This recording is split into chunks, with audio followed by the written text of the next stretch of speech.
Welcome to gaining 70 plus marks series. स्वागत है आपका बिहार बोर्ड का ये स्पेशल सीरीज, जिसके अंतर्गत हम स्पेशल नाम दिए, जिसका नाम है गेनिंग 70 प्लस मार्क्स सीरीज।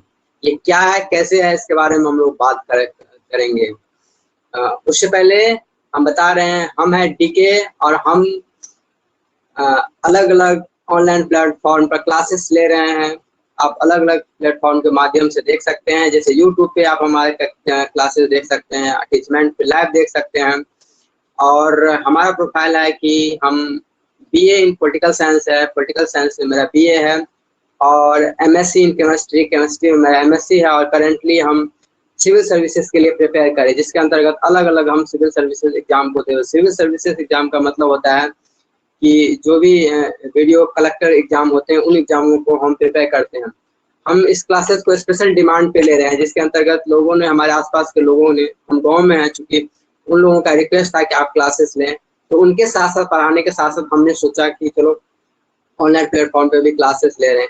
इसीलिए हम बहुत दिनों से क्लासेस को चला रहे हैं। तो पहले जो कोर्सेस चल रहा था वो काफी ब्रॉड में चल रहा था, काफी डिटेल में चल रहा था, क्योंकि मेरा इच्छा था कि लोग इस तरीके से प्रिपेयर करें कि जस्ट एग्जाम पास नहीं करे, एटलीस्ट उसके बारे में सोचें। बट ये नए तरीके से, ये क्रैश कोर्स टाइप का है, जो एक एक महीने का लगभग क्लासेस चलेगा, जिसमें आपको 70 प्लस मार्क्स आने का मेरा गारंटी है। आप बस हमसे रेगुलर जुड़े रहें, आपका 70 प्लस मार्क आना एकदम गारंटेड है। हम उसके लिए गारंटी ले सकते हैं, आपका 70 प्लस मार्क्स आएगा हमारे सब्जेक्ट में। इसलिए आप हमसे रेगुलर जुड़े रहें, कनेक्टेड रहें, तो आप चीज़ों को सीख सकते हैं, समझ सकते हैं। साथ साथ हम डिटेल में कैसे क्या पढ़ाएंगे, सारा इंट्रोडक्शन आज हमारा देंगे। और 25 से 30 दिनों में आपका क्लासेस निश्चित रूप से एक क्लासेस खत्म होगा, दो क्लासेस लेंगे। क्लासेस का शेड्यूल ये होगा, तरीका क्या कैसे होगा, उस पर सारे हम बात करेंगे। अभी कैसे क्या क्या क्लासेस लेंगे, हम सारे चीज़ों पे हम लोग सारे टॉपिक्स पे एक एक करके हम सारे टॉपिक पे बात करेंगे, ठीक है। तो सबसे पहला बात है कि ये 70 प्लस मार्क्स गेनिंग सीरीज है, जिसके अंतर्गत हम अभी तत्काल हिस्ट्री सीरीज को कवर करेंगे, ठीक है।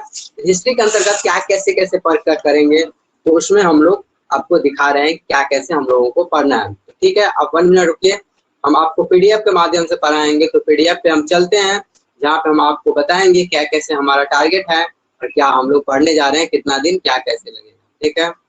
तो ये आप लोगों को दिख रहा होगा, ठीक है। ये बिहार बोर्ड का थोड़ा सा स्पष्ट नहीं आ रहा है, बट मैनेज कर लीजिए। हम इसको कल से और सा पीडीएफ बनाएंगे। तो ये आपका है रहा। तो ये चलिए, सबसे पहला बात, इस सीरीज का नाम है इस गेनिंग 70 प्लस मार्क्स सीरीज। तो आप हमसे जुड़े रहेंगे तो 70 प्लस मार्क्स जरूर ले लेंगे। इस सीरीज के अंतर्गत पहले हम लोग हिस्ट्री को कवर करेंगे। हिस्ट्री हमारा टारगेट है, हिस्ट्री को हम लोग कवर करेंगे। हिस्ट्री के साथ साथ और भी सब्जेक्ट को हम लोग कवर करेंगे, लेकिन पहला मेरा टारगेट होगा हम हिस्ट्री को कवर कर रहे हैं। गेनिंग 70 प्लस सीरीज का पहला टारगेट है, हम लोग हिस्ट्री को कवर कर रहे हैं। हिस्ट्री के अंतर्गत हम लोग अलग अलग चीजों को पढ़ने जा रहे हैं। तो कैसे क्या पढ़ेंगे हम लोग बताएंगे। उससे पहले हम लोग जान लेते हैं कि हिस्ट्री के अंतर्गत हम लोगों को क्या क्या पढ़ना है। सब्जेक्टिव ऑब्जेक्टिव सारे चीजों को हम लोग कवर करेंगे। उससे पहले आप जान लीजिए कि इसके अंतर्गत क्या क्या चीजें हैं। तो इसके अंतर्गत हम लोगों को जो पढ़ना है क्या क्या, पहले हम चैप्टर आपको बता देते हैं कि चैप्टर क्या क्या। ये पीडीएफ बनाने में थोड़ी सी दिक्कत हो गई है, तो कोई बात नहीं। आप क्या हो गया, अच्छा हाँ, तो ये पीडीएफ बनाने में ये दिक्कत हो गया। बट देखिए, आपको हड़प्पा सभ्यता का इसमें हड़प्पा सभ्यता का पूरा तत्व, ठीक है। इसमें एक हड़प्पा सभ्यता से हम लोग शुरू करेंगे। हड़प्पा सभ्यता से पहले एक और टॉपिक है जिसको हम लोग कवर कर लेंगे। इसमें हमने नहीं लिखा है, बट हम लोग कवर कर लेंगे, जो है हमारे इतिहास को पढ़ते कैसे, उसका हम लोग परिचय हम लोग दे देंगे। हमारे भारतीय इतिहास का स्रोत, वो टॉपिक आप अगर नहीं लिखेंगे तो लिख लेंगे, वो इम्पोर्टेंट नहीं है ज़्यादा। वो 15 से 20 मिनट का लेक्चर, उस पर एक क्वेश्चन बनता है, वो कवर कर लेंगे हम लोग, इसलिए हमने उसको यहाँ कवर नहीं किया। बट आप जान लीजिए हमारे सिलेबस में क्या क्या और कैसे पढ़ने चाहिए। पहला हड़प्पा सभ्यता का पूरा तत्व, मतलब हड़प्पा सभ्यता के बारे में हम लोग डिटेल से पढ़ेंगे। इसके अलावा हम लोग सामाजिक इतिहास के बारे में पढ़ेंगे कि सामाजिक इतिहास क्या कैसे है, महाभारत के विशेष संदर्भ में इसके बारे में पढ़ेंगे। इसके बाद मौर्य काल से गुप्त काल के संबंध में पढ़ेंगे कि मौर्य कैसे हुआ इतिहास में, महाभारत के बाद मौर्य काल आया, मौर्य काल के बाद प्राचीन भारतीय धर्म के बारे में पढ़ेंगे। बौद्ध धर्म में मेनली बौद्ध धर्म और जैन धर्म बहुत बहुत इंपॉर्टेंट दोनों का क्वेश्चन आता है, ये हुआ। और मुगल काल में हम लोग ऐन अकबरी के बारे में पढ़ेंगे कि ऐन अकबरी क्या है। इसके बाद विजयनगर साम्राज्य, जिसमें हम्पी का प्रचार आता है, संबंध में आता है। धार्मिक आंदोलन जैसे सूफी आंदोलन के संबंध में हम लोग पढ़ेंगे। इसके बाद 1857 के क्रांति के हम लोग संबंध में पढ़ेंगे। और उपनिवेश मतलब जिसे कॉलोनाइजेशन बोलते हैं इंग्लिश में, जिसमें अंग्रेज आया, क्या कैसे आया। फिर गांधी जी के बारे में पढ़ेंगे, भारतीय राजनीतिक भूमिका पढ़ेंगे, भारत का विभाजन और भारतीय संविधान का निर्माण। चलिए, इतना टोटल मिला के लगभग 13 से 14 चैप्टर है, ठीक है। तो 13-14 चैप्टर में आप सोच रहे होंगे हम एक महीने में कैसे प्रिपेयर करेंगे, ठीक है। तो उसका हम लोग ट्रिक बताते हैं कि हमको कवर कैसे करना है। तो उसका सिंपल सा अप्रोच क्या है, देखिए, आपको लगेगा कि ये इतना सारा चैप्टर हम कैसे पढ़ेंगे और हमको 70+ मार्क कैसे आएगा, तो वो हम पे छोड़ दीजिए, हम कैसे पढ़ेंगे। तो पढ़ने का कुछ तरीका हम आपको बता देते हैं। अगर आप हमसे रेगुलर जुड़े हैं, नहीं भी जुड़े हैं, तब भी कुछ बात को आप नोट डाउन कर लीजिए कि हम आपका पढ़ने का अप्रोच क्या होगा।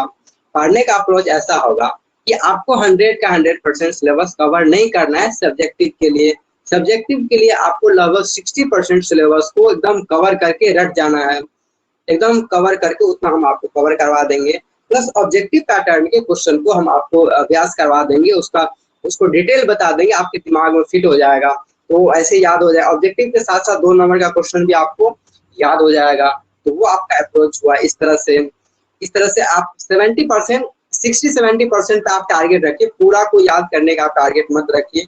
60-70% आप अगर क्वेश्चन अच्छे से याद कर लेते हैं, पढ़ लेते हैं, तो आपको मेरा गारंटी 70+80% के आसपास आपको नंबर जरूर आएगा। इसीलिए आप क्या कीजिए, पूरे पर फोकस मत कीजिए, एटलीस्ट 70% सिलेबस को अच्छे से कवर कर लीजिएगा, पहला बात है। फिर हम लोग ऑब्जेक्टिव को याद करेंगे। तो ऑब्जेक्टिव की पनोरमा गेस्ट पेपर को हम लेके चल रहे हैं। तो पनोरमा गेस्ट पेपर में मनोरमा गेस्ट पेपर जो है, ये इस तरह की बुक आती है, और ये उल्टा दिख रहा है, बट कोई बात नहीं, आप जो लोग जानते हैं इसको हम लोग पूरा लगभग कवर कर देंगे। इसमें जो इससे ऑब्जेक्टिव सब्जेक्टिव जो है हम लोग कवर कर लेंगे, साथ साथ कुछ ऑब्जेक्टिव आपको स्पेशल तरीके से बता देंगे। ये तो ठीक है एक आइडिया के लिए, बाकी आप डिटेल्स हमसे पढ़ेंगे, आइडिया समझ सकते हैं चीजों को। तो इस तरह से पढ़ेंगे। आपको क्वेश्चन डेली मिलेगा अभ्यास करने के लिए, तो आप डेली का क्वेश्चन का अभ्यास करेंगे। और आप हैंड राइटिंग पे विशेष रूप से ध्यान रखेंगे और ज्यादा से ज्यादा प्रैक्टिस करेंगे। और हम उसके लिए प्रैक्टिस करवाएंगे आपको जब ये थोड़ा सीरीज खत्म हो जाता है। तो इसके बाद इस तरीके से आप, और क्लासेस क्या कैसे चलते हैं, अप्रोक्स 2 क्लासेस टारगेट है मेरा पर डे लेने का, जिसमें अलग अलग सब्जेक्ट को हम लोग कवर करेंगे। हिस्ट्री के साथ हम और भी सब्जेक्ट ले सकते हैं, फिलहाल हम लोग हिस्ट्री को कवर कर रहे हैं। तो जिसका क्या क्या सब्जेक्ट है आप मुझे कमेंट बॉक्स में दें। तो अगर ये आपको वीडियो अच्छा लगता है तो आप मुझे कमेंट करें कि नहीं सर पहले मेरा ये कवर करा दीजिए। तो जिन लोगों का कमेंट जिस सब्जेक्ट पे ज्यादा आएगा तो उस सब्जेक्ट को हम लोग पहले कवर करेंगे। तो इसलिए साइकोलॉजी है, होम साइंस है, पॉलिटिकल साइंस है, ज्योग्राफी है, लगभग हम सारे सब्जेक्ट को पढ़ाएंगे, लेकिन पहले उसी को पढ़ाएंगे इस पे ज्यादा आपका कमेंट आता है कि नहीं सर इस चीजों को पहले पढ़ना है, ठीक है। तो इस तरीके से आप, और लास्ट में हम टेस्ट के माध्यम से चेक कर लेंगे। तो ये हुआ टेक्निक पढ़ने का।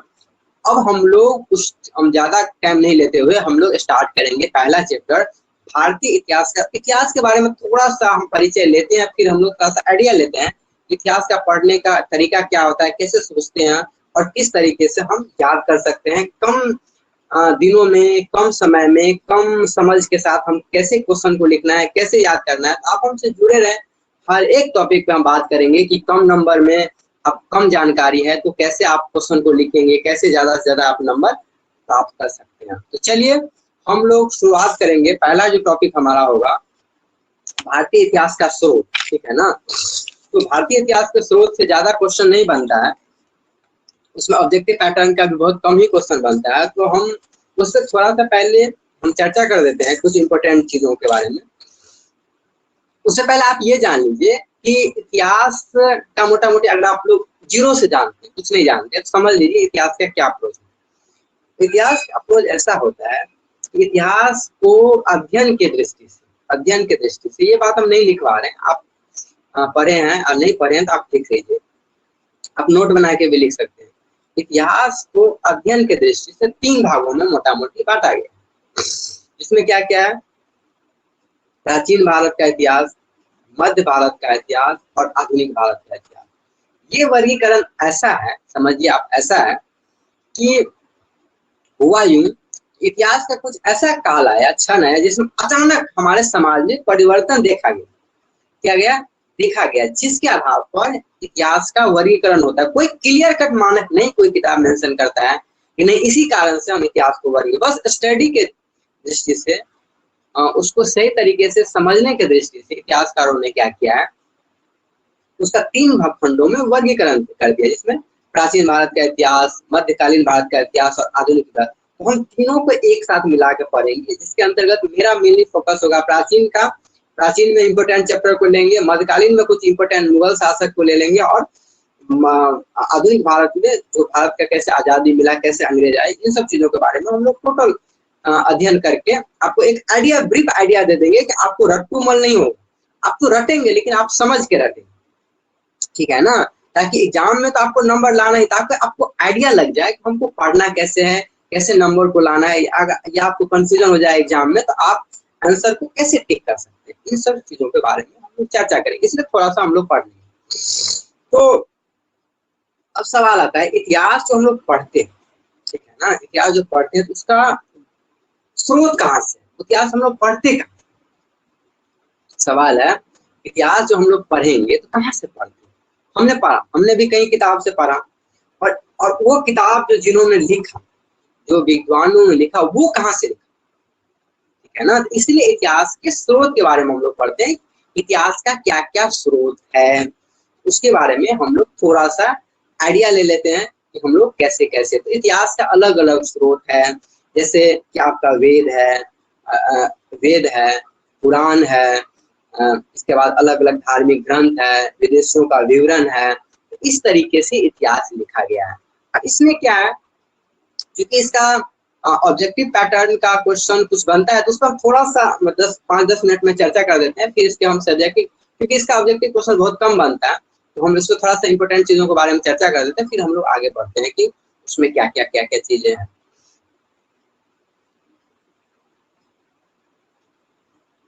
वन मिनट, आप ये हो गया।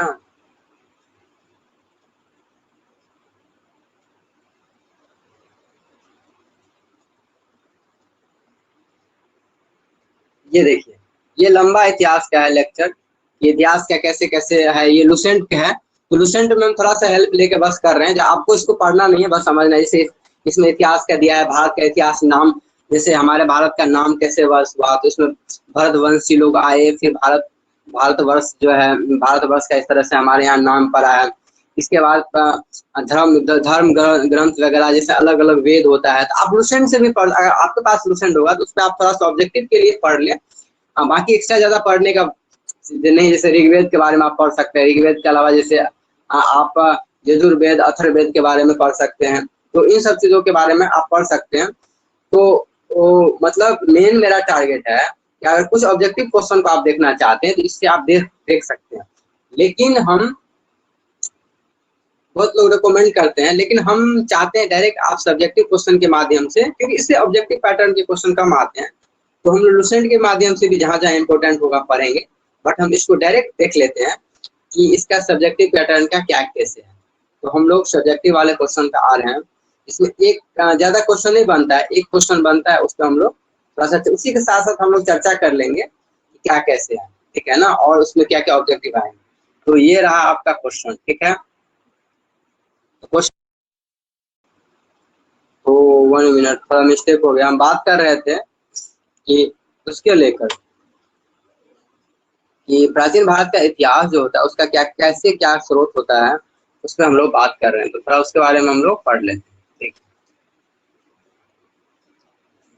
कि ये लॉन्ग क्वेश्चन है 5 नंबर में, छोटा क्वेश्चन इस पे छोटा बताएंगे, छोटा क्वेश्चन अगर आएगा तो आप कैसे लिख सकते हैं। तो पहला क्वेश्चन ये होता है कि प्राचीन भारत इतिहास के अध्ययन के पुरातात्विक स्रोतों का वर्णन करें और प्राचीन भारत के इतिहास के अध्ययन के विभिन्न स्रोतों का वर्णन करें। तो ये क्वेश्चन आपको 5 नंबर में आ सकता है, आएगा क्वेश्चन, इंपॉर्टेंट क्वेश्चन है। तो इसको आप समझ लीजिए इसका क्या पैटर्न रहने वाला है। तो इसका पैटर्न ऐसे रहने वाला है कि सबसे पहला प्राचीन भारत के इतिहास के अध्ययन के विभिन्न स्रोत। तो आप लोगों ने नहीं पढ़ा है स्रोत कि विभिन्न स्रोत का मतलब पहले समझा देते हैं। क्वेश्चन का मतलब आप समझिए। क्वेश्चन का मतलब ये है कि हम जो इतिहास पढ़ते हैं तो विभिन्न, बहुत लोगों को क्वेश्चन नहीं समझ में आता, एग्जाम में इसलिए गलती कर देते हैं। तो आप लोग ध्यान रखें कि हम लोग जो इतिहास पढ़ेंगे वो कहाँ से पढ़ते हैं, ठीक है ना, वो कहाँ से आता है, उसके लिए अलग अलग स्रोत है। हमारे यहाँ इसके अंतर्गत कहा गया है, आप देखिए इंट्रोडक्शन कैसे भी दे सकते हैं या आपको नहीं समझ में आएगा, आप सीधा जैसे इसमें लिखा है ना, मानव के विषय घटनाओं को दूसरा नाम इतिहास है। चलिए ठीक है, एक लाइन का हम लोग परिभाषा दे दिए कि विशिष्ट घटनाओं का दूसरा नाम इतिहास है। प्राचीन भारत के इतिहास को जानने का साधन है, जैसे कि पुराण, इतिवृत्ति, असंग, इतना ठीक है जो भी है। आप सबसे पहले वेद से शुरू करेंगे। हमारे यहाँ वेद चूंकि इंपोर्टेंट है तो वेद है। तो वेद में आर्यों का प्राचीनतम ग्रंथ वेद है, जिसमें 4 वेद संग्रहित है, जिसमें 4 वेद है। इसमें 4 वेदों के बारे में नहीं लिखा है, तो आप एक्स्ट्रा इसमें इंफॉर्मेशन के लिए आप लिख लीजिए कि 4 वेद कौन कौन सा है। देखिए इसमें पहला इंफॉर्मेशन वेद से हम लोग इतिहास के बारे में लेते हैं वर्णन, उसके बारे में सीखते हैं। तो पहला है वेद, तो पहला है ऋग्वेद।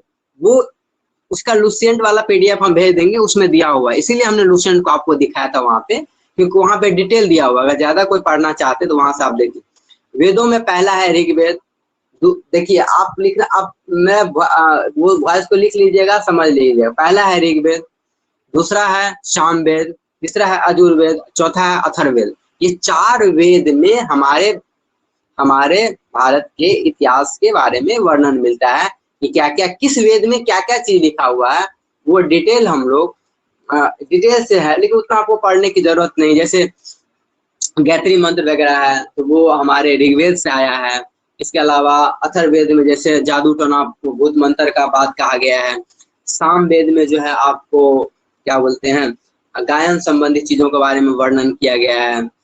तो इस तरीके से आपके पास इंफॉर्मेशन रहेगा तो आप जान सकते हैं।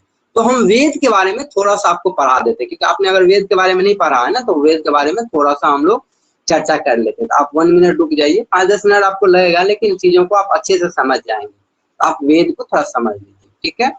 1 मिनट। तो वेद हमारा 1 मिनट, वेद कहाँ, वेद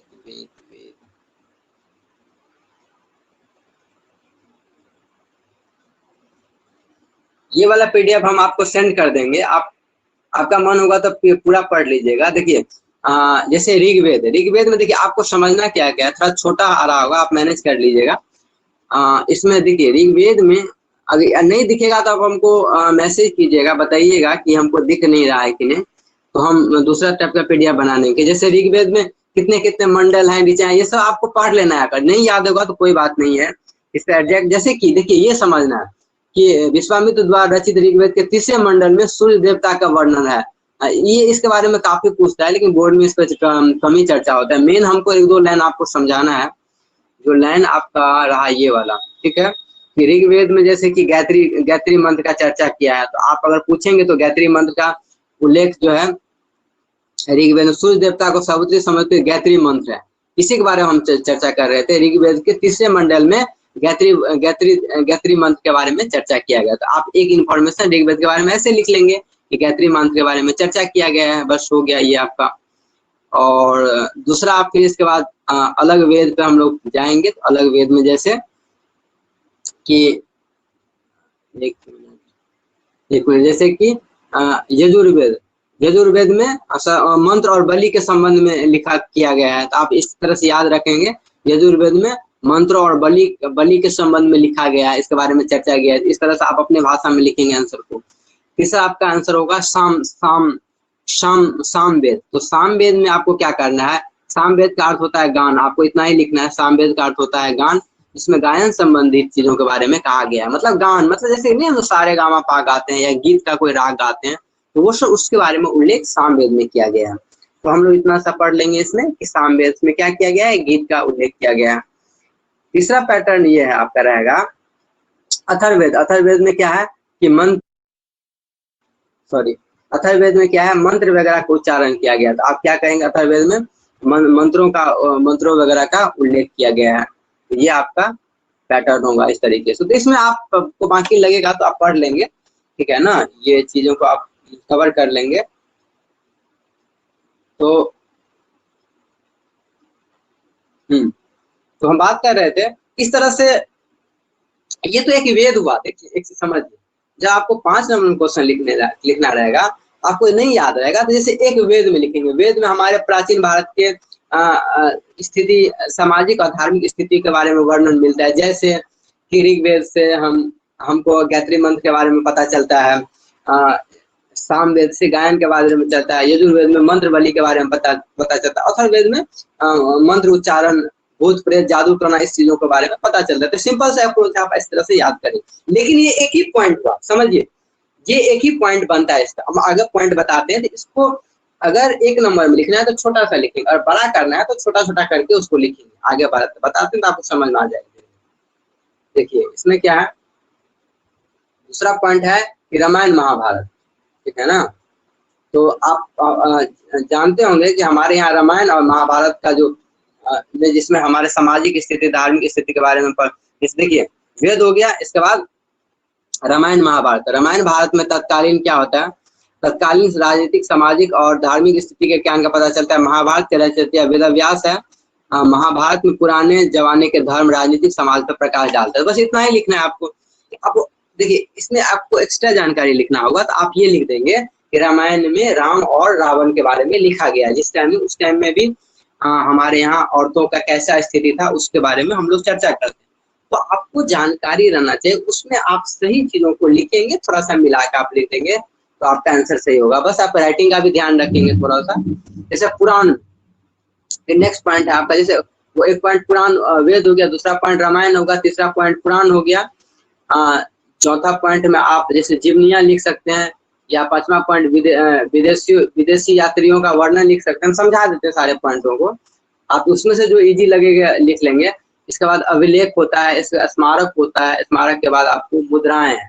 इतना सारा पॉइंट है, उसमें से आपको पूरा नहीं करना है, आपको 5 पॉइंट को छाट के 5 नंबर में 5 पॉइंट छाट के लिख लेना है, ठीक है। हम समझा देते हैं, आपको जो याद रहेगा वो आप लिख लेंगे। सीधा से अप्रोच है, जो आपको याद होगा वही आप लिखेंगे, ठीक। चलिए सबको इरेज कर देते हैं 1 मिनट।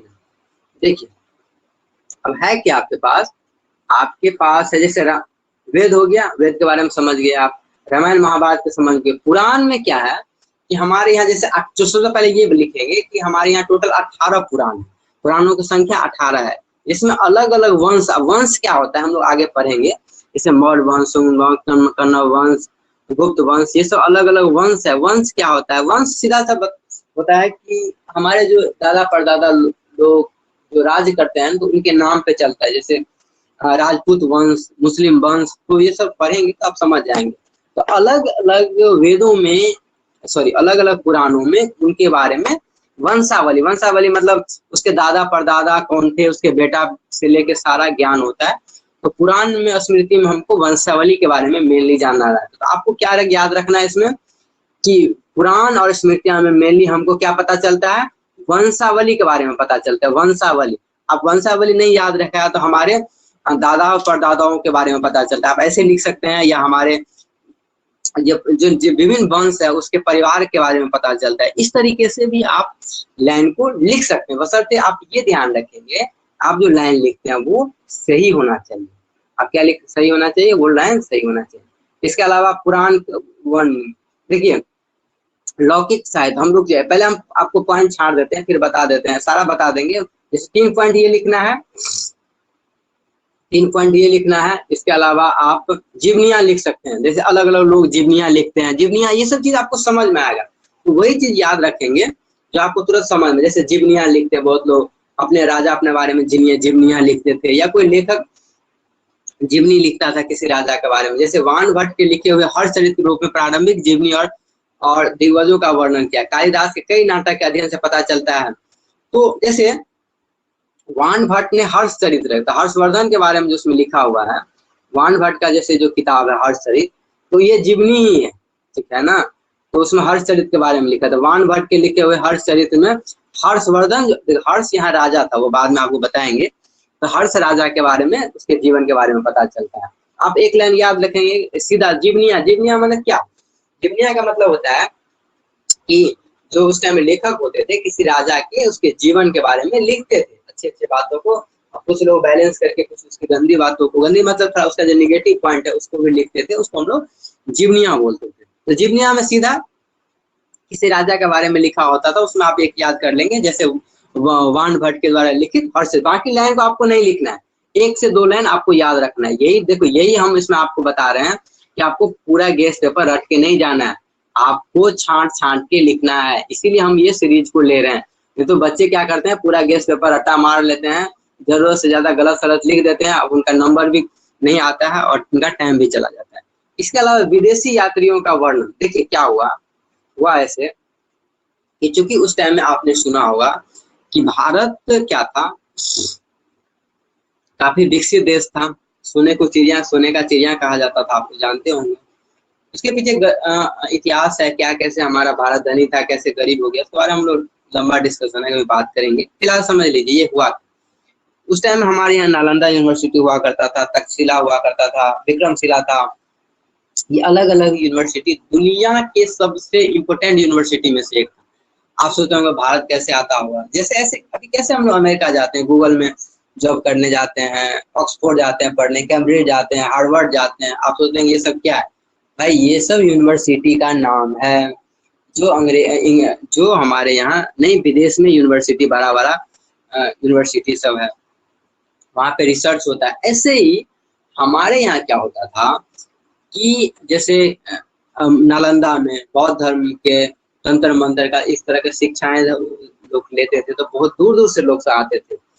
तो इसी तरह से अलग अलग चीन का इसमें लिखा है, जैसे मेगास्थनीज, फाहियान, येनसांग, ये लोग क्या हुआ, भारत में आए और यहाँ के बारे में बैठ कर उन्होंने अध्ययन किया और फिर वहाँ यहाँ के बारे में उन्होंने लिखा। समझिए बात, उन्होंने यहाँ के बारे में लिखा और फिर वो अपने यहाँ लेके चले गए, तो वही एक इतिहास के रूप में आ गया। उसका डॉक्यूमेंट हमारे यहाँ मिला दोबारा, तो उसके बारे में हमारे भारत के इतिहास के बारे में पता चला। तो विदेशियों के विवरण के बारे में आपको सीधा से ये लिखना है कि भारतीय इतिहास को, सामग्री को जुटाने में इतिहासकारों का काफी सहयोग रहा। जैसे कि मेगास्थनीज, फाहियान, कोई भी एक नाम याद रहेगा आपको कि मेगास्थनीज, फाहियान, येनसांग आदि जो है भारत में आए और उन्होंने भारत के बारे में लिखा, और जिससे हमको भारत के बारे में पता चलता है, सीधा सा बात है। इसमें देखिए आप और याद कर सकते हैं, तो कौन किसके यहाँ आया वो सब आपको नहीं समझना है, जैसे मेगास्थनीज किस टाइम में आया था। तो इस तरीके से देखिए इस पॉइंट में आपको लिखना क्या, हम तो समझा देते हैं थोड़ा सा शॉर्ट में, कि विदेशी जो यात्री का वर्णन हुआ, तो विदेशी जो भारत में आए, जिसमें अलग अलग लोग भारत में आए और उन्होंने भारत में रह के पढ़ाई किया और भारत के इतिहास के बारे में लिखा, जो भारत का एक इतिहास का स्रोत बन गया। जिसमें जैसे कि मेगास्थनीज, फाहियान, येनसांग, एक कोई आप नाम याद रखेंगे तो काम चल जाएगा, ठीक है। अब देखिए इसके अलावा इतिहास में क्या होता है, हम लोग अलग अलग चीजों के बारे में, कितना पॉइंट हो गया, आपको 5 पॉइंट बना लेना है, 1 2 3। पहला पॉइंट वेद, दूसरा रामायण, तीसरा रामायण महाभारत, 3 पॉइंट हो गया। इसके बाद 4, ये 5 पॉइंट हो गया। विदेशी यात्रियों का जीवनिया के बाद, देखिए जीवनिया के बाद आप इसको 5 पॉइंट में बना के लिख सकते हैं। तो 5 पॉइंट ये हो गया, हम बाकी एक्स्ट्रा थोड़ा पढ़ा देते हैं, ठीक है। इसमें आपको याद रखना है, जैसे अभिलेख होता है, स्मारक होता है और मुद्राएं होता है, इसके बारे में थोड़ा समझा देते हैं। अगर आपको उसमें से याद नहीं रहेगा, इसमें से आपको 5 ही पॉइंट लिखना है। देखिए एग्जाम में 5 नंबर का है, तो आपको 5 ही पॉइंट लिखना है, ये बात समझ लीजिए। अभिलेख में क्या होता है कि राजाओं लोग पहले क्या करते थे, अपने बारे में लिखवाते थे, ठीक है ना। जैसे एक महान राजा अशोक हुआ करते थे, अपने शिलालेख, गुफा में आदि में वो खुदवा के अपने बारे में लिखाते थे कि ये राजा बहुत प्रतापी है, उन्होंने अच्छे अच्छे काम किया, तो उसको हम लोग अभिलेख बोलते हैं। क्या बोलते हैं? अभिलेख। तो प्राचीन भारत के शिलाओं, जैसे कहते हैं ना, प्राचीन भारत के शिलाओं, धातुओं, गुफाओं आदि पर प्राचीन लोगों पे लिखे गए हैं, वह अमिट है, किंतु अशोक से पहले कोई भी अभिलेख प्राप्त नहीं होगा। मतलब अशोक, देखिए एक चीज समझ लीजिए, अशोक को भारतीय अभिलेख के जन्मदाता के रूप में माना जाता है। मतलब कहा जाता है, इतिहासकारों का मानना है कि अशोक ने सबसे पहले अभिलेख की शुरुआत की है।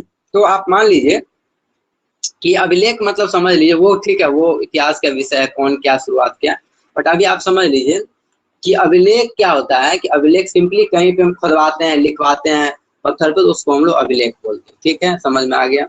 तो कहीं पे लिखवाने का आप ऐसे लिख सकते हैं, किसी पत्थर पे या किसी वस्तु पे, किसी धातु पे खुदवा कर लिखवाने के प्रक्रिया को हम लोग अभिलेख करते हैं। उसमें अलग अलग राजाओं ने अपने बारे में चर्चा किया है और लिखा है, जैसे कि अशोक का अभिलेख। अशोक का अभिलेख सबसे इंपोर्टेंट है। अगर अशोक का आप नाम से चर्चा कर देते हैं, आपका क्वेश्चन बहुत ही आंसर बहुत अच्छा तैयार हो जाएगा। स्मारक, स्मारक मतलब सिंपली मूर्ति होता है।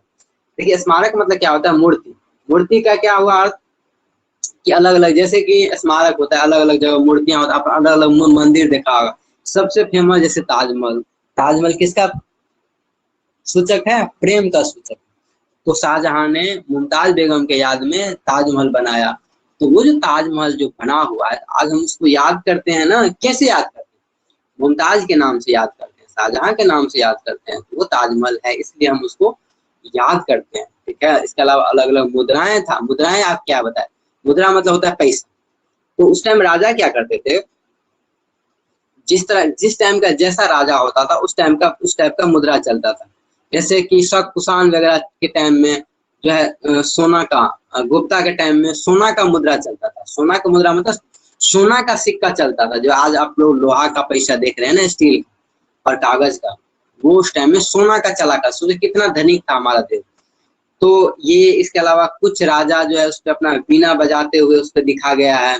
तो उस राजा के बारे में पता चलता है कि कि जो है वो राजा उस वीणा से, संगीत से कितना प्रेम करते थे। तो मुद्राओं के बारे में हम लोग ऐसे पता चल सकता है कि उस समय के, आपको ऐसे लिखना है कि भारतीय सम्राट में कम महत्व नहीं है। भारतीय साम्राज्य में मुद्राओं का से ये पता चलता है उस टाइम के सामाजिक स्थिति क्या था, उस टाइम का सामाजिक में क्या, हमारे यहाँ पैसे की क्या व्यवस्था थी। तो इस तरीके से आप क्वेश्चन को आंसर लिख सकते हैं। आप थोड़ा सा लिखेंगे, फिर हमको बताएंगे क्या कैसे है। ठीक है, अब चलिए, ये तो समझाने का प्रक्रिया होगा, आपको लिखना कैसे, आप समझ गए मोटा मोटी। पहला पॉइंट जैसे वेद। ठीक है, आपको 5 नंबर का क्वेश्चन बता देता हूँ शॉर्ट में कैसे। सबसे पहला बात कि सीधा सा भारतीय इतिहास के स्रोतों का वर्णन करें। सीधा सा आप क्वेश्चन लिखेंगे। भारतीय, कुछ नहीं आपको समझ में आता है, इतिहास का कोई परिचय नहीं। इतिहास में सीधा सा हमारे जो हमारे पौराणिक चीजें को जो लिखित रूप से लिखा गया उसको हम इतिहास कहते हैं। ठीक है, अगर आपको नहीं भी याद है तो सिंपल सा आप क्वेश्चन के अकॉर्डिंग आंसर लिखेंगे। हमारे भारतीय इतिहास के निम्न स्रोत हैं, जिसमें पहला वेद, दूसरा रामायण महाभारत, तीसरा पुराण स्मारक, पुराण स्मारक, चौथा जीवनियां, पांचवा में हो गया विदेशी यात्रियों का विवरण, छठा में हो गया अभिलेख, सातवां में स्मारक, सातवां आठवां में मुद्राएं। इतना आपको नहीं लिखना है, उसमें से 5 पॉइंट। देखिए हम जिस बात को बोलते हैं ना, इसको आप याद रखेंगे। ये नहीं कि आप एग्जाम में 7 पॉइंट एक क्वेश्चन में लिख देंगे, दूसरे में कुछ नहीं लिखेंगे, तो आपको 5 का 5 ही नंबर मिलेगा, दूसरा का लड्डू मिल जाएगा। इसलिए आप ऐसा गलती नहीं करेंगे। बार बार हम आपको कह रहे हैं, मेरे बातों को आप ध्यान रखेंगे। 5 नंबर के क्वेश्चन में 5 पॉइंट ही मिलेगा आपको, इसीलिए 5 नंबर के पॉइंट में 5 ही नंबर लिखेंगे, 5 ही पॉइंट डालेंगे। इस प्रॉब्लम में ज्यादा करके पॉइंट इसलिए दिया गया है ताकि आपको जो इजी लगे याद करें। इसलिए हमने भी आपको पढ़ा दिया एक्स्ट्रा पॉइंट, ताकि इसमें से जो लगे आपको छांट के 5 पॉइंट ही लिखना है। समझ में आ रहा है आपको, 5 पॉइंट ही लिखना है। 5 पॉइंट से ज्यादा लिखते हैं तो आपको नंबर ज्यादा नहीं मिलेगा, क्योंकि मैक्सिमम 5 में 5 नंबर मिलेगा। और ये देखिए, आपको हम ये बात इसलिए कर रहे हैं कि यहाँ जो टाइम बचेगा तो आप दूसरे क्वेश्चन को लिख सकते हैं, क्योंकि एग्जाम में टाइम नहीं होता है लिखने के लिए। इसलिए आप विशेष रूप से ध्यान रखेंगे। 5 नंबर के क्वेश्चन में 5 पॉइंट, 2 नंबर के क्वेश्चन में अगर पॉइंट वाला है तो 2 पॉइंट, या 4 या 5 लाइन में आपका आंसर तैयार करना, वो हमसे धीरे धीरे आपको बता देंगे। तो सीधा सा बात, सबसे पहला बात, आपको कम से कम जो भी हम आंसर लिखवा रहे हैं उसमें पॉइंट जरूर से जरूर याद होना चाहिए। एकदम आप गांठ बांध के लिख लीजिए, तभी आपको 70 प्लस मार्क मिलेगा। मेरे बातों को ध्यान से आप याद कीजिएगा, ध्यान से रखिएगा, तभी आपको 70% मार्क मिल ही जाएगा। आप उसका टेंशन मत लीजिए, वो कम मेहनत में कैसे लाना वो हमको आपको बता देंगे, धीरे आप रेगुलर जुड़े रहते हैं। तो पहला तरीका ये होगा कि भारतीय इतिहास के निम्न स्रोत है, पहला आपको रट्टा मार लेना है। आप लिख लीजिए अपने कॉपी में, पहला वेद, जैसे वेद में इसमें लिखना है वेद के अंतर्गत 4 वेद आते हैं, जैसे कि ऋग्वेद, सामवेद, यजुर्वेद, अथर्ववेद। दूसरा लाइन लिखा है वेदों में हमारे भारतीय इतिहास के या भारत उस समय के सामाजिक, धार्मिक और आर्थिक स्थिति के बारे में पता चलता है। सीधा सा एक लाइन लिखना है। ऐसे ही रामायण और महाभारत, रामायण और महाभारत में उस समय के हमारे सामाजिक स्थिति के बारे में पता चलता है। उसमें रामायण में का रचयिता के बारे में लिख देंगे जो है वाल्मीकि रामायण है, और उसमें जैसे एक लाइन अपने तरफ से आप जोड़ के लिख सकते हैं, राम, रावण और सीता मैया के बारे में कहानी दिया गया है, और उस समय औरतों के सामाजिक स्थिति के बारे में भी वर्णन करता है। तो इस तरीके से आप अलग अलग पॉइंट को छांट के लिख सकते हैं। तो ठीक है, थैंक यू। हम लोग मिलते हैं नेक्स्ट क्लास में। नेक्स्ट चीजों को थोड़ा सा जो बचा है हम आपको चर्चा कर देंगे, और नेक्स्ट डे हम लोग मिलेंगे नेक्स्ट चैप्टर के साथ। आप कंटिन्यू क्वेश्चन को, आंसर को लिखें और प्रैक्टिस करें। ठीक है, थैंक्स।